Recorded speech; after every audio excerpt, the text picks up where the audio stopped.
một giờ thật đau thương. Đối với anh tình là hai cách vô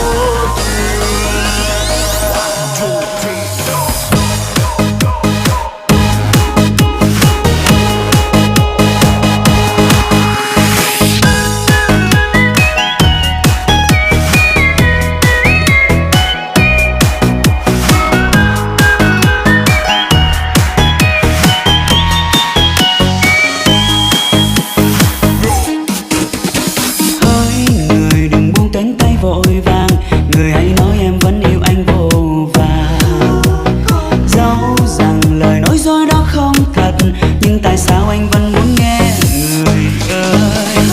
Chỉ cần được em ở bên thế này, dù ngày mai em có được đi bên ai. Dẫu rằng người có bên ai đi nữa, nhưng ngày sau em nhớ đến anh là vui.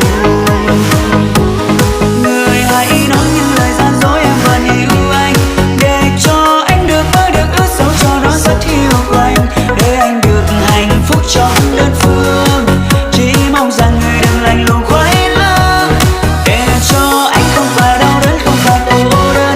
Dù cho em chẳng yêu chẳng thương chẳng đi đến cuối con đường, vẫn chấp nhận một sự thật đau thương. Đối với anh tình là hai cách vô thường.